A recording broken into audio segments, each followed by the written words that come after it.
आजका 9 दिनपछि 110 वटा राष्ट्रहरूलाई सम्मिलित गराएर अमेरिकाले भर्चुअल माध्यमबाट आयोजना गर्न गइरहेको यो शिखर सम्मेलनले नेपाली जनताको मानवाधिकारमाथि अमेरिकाको ठाडो हस्तक्षेप हो। अमेरिकाले मानवाधिकारको उल्लङ्घन गर्न गइरहेको छ नेपालको सन्दर्भमा पनि भन्ने कुरा बुझ्न सकिन्छ। अफगानिस्तानमा अमेरिकाले त्यही गर्यो, इराकमा अमेरिकाले त्यही गर्यो। प्रतिनिधि सभाका सभामुख अग्निप्रसाद सापकोटा स्पेन पुग्नु भएको छ। स्पेनको म्याड्रिडमा आयोजना गरिएको असंलग्न राष्ट्रहरूको आन्दोलनको सञ्जाललाई एउटा बैठकलाई उहाँले सम्बोधन गर्नुभएको छ। कुनै छिमेकी देशका विरुद्ध कुनै गतिविधि नगर्ने प्रतिबद्धता जनाइएको त्यो सम्मेलन हो, त्यो संगठन हो। त्यो संगठनमा रहेको कुनै पनि मुलुकले छिमेकी मुलुकहरूको अन्य कुनै पनि मुलुकको विरुद्धमा अन्य कुनै पनि मुलुकको संलग्नतामा गतिविधिहरू गर्नु हुँदैन भन्ने कुरा स्पष्ट उल्लेख छ। हरेक राष्ट्रहरूले आर्थिक, सामाजिक र राजनीतिक समानताको अधिकार पाउनु पर्दछ।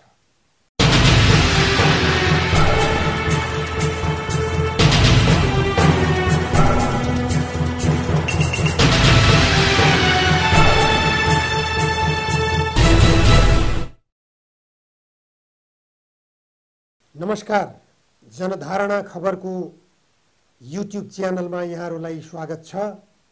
आजको जनचासोको 189 श्रृङ्खलामा म उपस्थित भएको छु। प्रजातन्त्रका लागि शिखर सम्मेलन अमेरिकाले आयोजना गर्दैछ। अब आजका 9 दिनपछि 110 वटा राष्ट्रहरूलाई सम्मिलित गराएर अमेरिकाले भर्चुअल माध्यमबाट आयोजना गर्न गइरहेको यो शिखर सम्मेलनले संसारका समाजवादी मुलुकहरूलाई समाजवादको गन्तव्यलाई अवरोध गर्ने अमेरिकाको यो योजना स्पष्ट छ।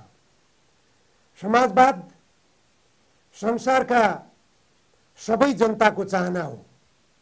संसारका खास गरेर गरिब जनताको चाहना समाजवाद हो।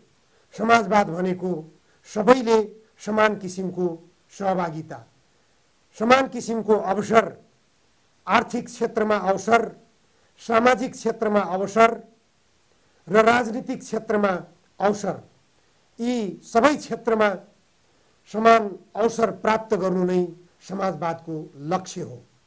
तर अमेरिकाले समाजवादी मुलुकहरूलाई नै अवरोध गर्नका निम्ति यो खालका सम्मेलनहरूको आयोजना गर्न गइरहेको छ भन्ने कुरा स्पष्ट हुन्छ। अन्तर्राष्ट्रिय मानव अधिकार दिवसलाई लक्षित गरेर डिसेम्बर 10 मा अन्तर्राष्ट्रिय मानव अधिकार दिवस पर्दछ। त्यही दिनलाई लक्षित गरेर डिसेम्बर 9 र 10 मा यो शिखर सम्मेलनको आयोजना अमेरिकाले गरिरहेको छ। यसको सन्देश अमेरिकाले के दिन खोजेको हो भन्ने कुरा त्यति बेलै स्पष्ट हुनेछ। तथापि उक्त सम्मेलनमा समाजवादी मुलुक चीन आमन्त्रित छैन। त्यसकारण विश्वमै समाजवादको सञ्चार गर्न लागि परेको चीन, जसले शान्ति र विकासलाई प्रमुखता दिएको छ, त्यसलाई अवरोध गर्ने, युद्ध उन्मादी चाहना राख्ने र विभिन्न ठाउँमा हस्तक्षेपकारी गतिविधि गरेर ती देशहरूमा असन्तुलन पैदा गर्ने अमेरिकाको अभिष्ट रहँदै आएको छ। 20 वर्षसम्म अफगानिस्तानमा अमेरिकाले गरेको सैन्य कारबाही, इराकमा गरेको अमेरिकाको सैन्य कारबाही र अहिले चीन अधीनस्थ ताइवानलाई स्वतन्त्र राष्ट्रको मान्यता दिलाउने हरकत गरिरहेको अमेरिकाको यो चालबाजी सँगै स्वतन्त्र राष्ट्रको हैसियत ताइवानलाई दिएर उक्त शिखर सम्मेलनमा आमन्त्रण गरिएको समेत घटनाले अमेरिकाका राष्ट्रपति जो बाइडेनको उद्देश्य के हो भन्ने कुरा स्पष्ट भइरहेको छ। नेपाल जस्तो देशलाई समेत उक्त शिखर सम्मेलनमा आमन्त्रण गरिएको छ। नेपालमा अमेरिकाले एमसीसी सम्झौता जबरजस्ती लदाउन खोजिरहेको छ। अन्तर्राष्ट्रिय मानवाधिकार दिवसको मान्यता के हो? यो मान्यता यदि अमेरिकाले मान्ने हो भने नेपालमा जबरजस्ती एमसीसी सम्झौता लदाउने काम गर्नु हुँदैन। एमसीसी सम्झौता यस्तो सम्झौता बनेको छ जुन सम्झौताले नेपालको सार्वभौम सत्ता समाप्त गर्ने अवस्था स्पष्ट छ। सम्झौतामा लेखिएका विवादित विषयहरू जसमा नेपाल सरकारले पनि आशंका व्यक्त गरिसकेको छ ती बुदाहरू संशोधन गरौँ भन्दा अमेरिकाले मान्दैन। यस्तो देशले प्रजातन्त्रका लागि शिखर सम्मेलनको आयोजना गर्नुको औचित्य के हुन्छ? नेपालको प्रजातान्त्रिक अधिकार के हो? नेपालको मानव अधिकार के हो? के नेपालले अमेरिकाको आदेश जबरजस्ती मान्नुपर्ने हुन्छ?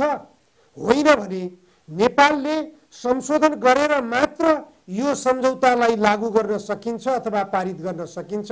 अन्यथा यो एमसीसी सम्झौता नेपालले मान्न सक्दैन, यो स्वीकार गर्न सक्दैन।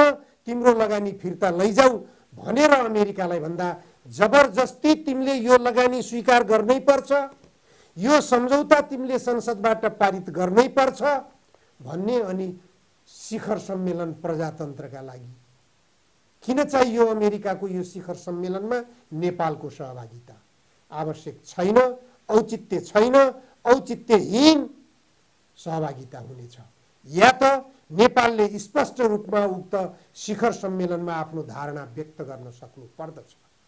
अन्तर्राष्ट्रिय मानवाधिकार दिवसकै सन्दर्भमा यो शिखर सम्मेलन हुन गइरहेका हुनाले नेपालको मानवाधिकार हनन हुन्छ कि हुँदैन?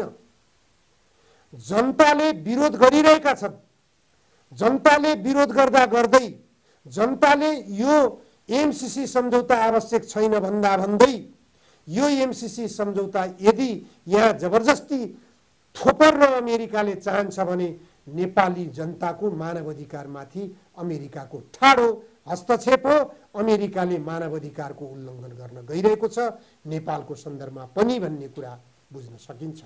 अफगानिस्तानमा अमेरिकाले त्यही गर्यो, इराकमा अमेरिकाले त्यही गर्यो, अब ताइवानमा अमेरिकाले त्यही गर्ने दुराशय राखेको छ भन्ने कुरा उसका गतिविधिहरूबाट स्पष्ट हुन्छ। यसैबीच प्रतिनिधि सभाका सभामुख अग्निप्रसाद सापकोटा स्पेन पुग्नु भएको छ। स्पेनको म्याड्रिडमा आयोजना गरिएको असंलग्न राष्ट्रहरूको आन्दोलनको सञ्जाललाई एउटा बैठकलाई उहाँले सम्बोधन गर्नुभएको छ।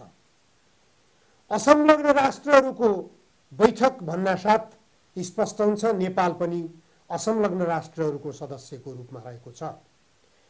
असंलग्न राष्ट्रहरूको सदस्य हुनु भनेको कुनै छिमेकी देशका विरुद्ध कुनै गतिविधि नगर्ने प्रतिबद्धता जनाइएको त्यो सम्मेलन हो, त्यो संगठन हो। त्यो संगठनमा रहेको कुनै पनि मुलुकले छिमेकी मुलुकहरूको अन्य कुनै पनि मुलुकको विरुद्धमा अन्य कुनै पनि मुलुकको संलग्नतामा गतिविधिहरू गर्नु हुँदैन भन्ने कुरा स्पष्ट उल्लेख छ। अग्निप्रसाद सापकोटा सभामुखले स्पेनमा गएर नेपालको धारणा निकै राम्रो तरिकाले प्रस्तुत गर्नुभएको छ। खास गरी एमसीसी सम्झौतासँग पनि उहाँको सम्बोधनलाई जोडेर हेर्न सकिन्छ। नेपालमा एमसीसी सम्झौता नेपालको असंलग्न राष्ट्रहरूको सदस्यको हैसियतले नेपालले अपनाउनु पर्ने जो छिमेकी देशहरूसँगको सम्बन्ध हो त्यसमा एमसीसी सम्झौताले अवरोध गर्छ। नेपाललाई असंलग्न राष्ट्रहरूको सदस्यको हैसियतबाट बाहिर निकाल्ने दुराशय यो एमसीसी सम्झौताले राखेको छ भन्ने कुरा स्पष्ट हुन्छ। सभामुख अग्निप्रसाद सापकोटाले भन्नुहुन्छ राष्ट्रिय स्वतन्त्रता, सार्वभौम सत्ता र क्षेत्रीय अखण्डतामा सबै राष्ट्रहरू स्वतन्त्र हुन्छन् भन्ने संयुक्त राष्ट्र संघको मान्यता हो। असंलग्न राष्ट्रहरूको यो अधिकारको कुरा हो। यो भन्नु नै एमसीसी सम्झौता जस्ता हस्तक्षेपकारी गतिविधिहरू कुनै पनि मुलुकमा स्वीकार्य छैनन्, स्वीकार्य गरिनु हुँदैन भन्ने कुरा अग्निप्रसाद सापकोटाको स्पष्ट अभिव्यक्ति हो। सामाजिक र राजनीतिक समानताको अधिकार पाउनु पर्दछ। त्यो अधिकार यो एमसीसी सम्झौताले दिन्छ कि दिँदैन? राजनीतिक समानताको अधिकार एमसीसी सम्झौताले खोसेको छ। सामाजिक समानताको अधिकार एमसीसी सम्झौताले खोसेको छ र सँगै आर्थिक समानताको अधिकारलाई पनि एमसीसी सम्झौताले हस्तक्षेप गर्न खोजेको छ। किनभने अमेरिकाले 55 अरब नेपाली रुपियाँ यहाँ लगानी गर्ने बहानामा नेपालको सबै जल सम्पदामा भारतको कब्जा गराउन खोजिरहेको छ। यो दुराशय एमसीसी सम्झौतामा देखिएको छ। प्रतिनिधि सभाका सभामुख अग्निप्रसाद सापकोटाले असंलग्न राष्ट्रहरूको सदस्यको हैसियतबाट उहाँले व्यक्त गर्नुभएको जो अभिव्यक्ति छ त्यो असंलग्न राष्ट्रहरूको सदस्यहरूको अधिकार हो। त्यो अधिकारमाथि हस्तक्षेप नगर भन्ने स्पष्ट सन्देश हो। एमसीसी सम्झौताले हस्तक्षेप गरेको छ, त्यो हस्तक्षेपको निन्दा गरिनु पर्दछ। नेपालका कम्युनिस्ट पार्टीहरू अहिले एमसीसी सम्झौताको विरुद्धमा खुलेर आफ्नो अभिव्यक्ति दिन सकिरहेका छैनन्। अझ भन्ने हो भने नेकपा एमाले जसले सबैभन्दा धेरै जनाधार, सबैभन्दा ठूलो जनाधार आफूसँग रहेको दाबी गरिरहेको छ, चितवनमा सम्पन्न भएको 10औं महाधिवेशनले त्यो दाबी गर्ने अधिकार पनि उसले पाएको छ। तर कम्युनिस्ट पार्टीको आवरणमा प्राप्त गरेको त्यो 10औं राष्ट्रिय महाधिवेशनको जनलहर, त्यो जनलहरले अमेरिकी साम्राज्यवादीहरूले ल्याउन खोजिरहेको एमसीसी सम्झौताको समर्थन गर्छन् त? नेकपा एमालेको नेतृत्व पंक्तिले यो बुझ्न जरुरी छ। साम्राज्यवादीहरूको नेपाललाई उपनिवेश बनाउने योजना अन्तर्गत आउन खोजेको एमसीसी सम्झौतालाई नेपालका कम्युनिस्ट आन्दोलनसँग जोडिएका जनताले कहिल्यै पनि स्वीकार गर्न सक्दैनन्। चाहे नेपालका साम्राज्यवादका दलाल कम्युनिस्ट आवरणका नेताहरूले त्यसलाई स्वीकार गरून्, त्यससँग लम्पसार परून्, त्यसको दलाली गरून्, तर नेपाली जनताले त्यसलाई स्वीकार गर्न सक्दैनन् भन्ने कुरा स्पष्ट छ। किनभने मार्क्सवाद, लेनिनवाद र माओवादले जहिले पनि साम्राज्यवादको विरोध गर्छ, समाजवादको वकालत गर्छ।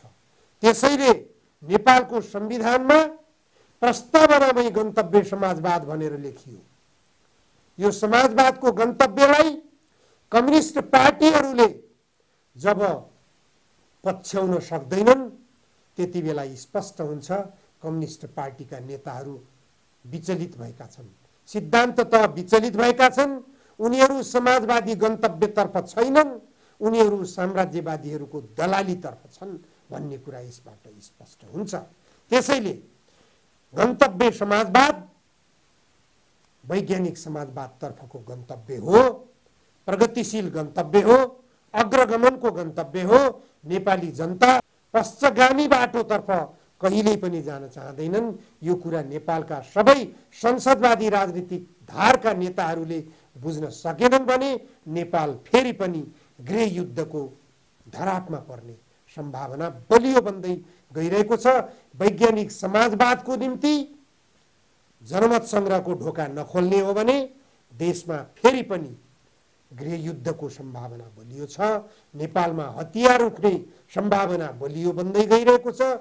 जनताको व्यापक दबाव विप्लव नेतृत्वको नेपाल कम्युनिस्ट पार्टीलाई त्यही गन्तव्यतर्फ भइरहेको छ। यो दृष्टान्त धेरै जिल्लाहरूमा विगतका दिनहरूमा देखिसकिएको छ। समयमै सचेत भएर राजनीतिक दलका नेताहरूले गृह युद्धमा देश जान नपाओस् भन्नको निम्ति देशमा शान्ति प्रक्रियाबाटै शान्तिपूर्ण रूपमै समाजवादको गन्तव्यतर्फ नेपाललाई अग्रसर बनाउन जरुरी छ। हस्, आजलाई यति मात्र। धन्यवाद।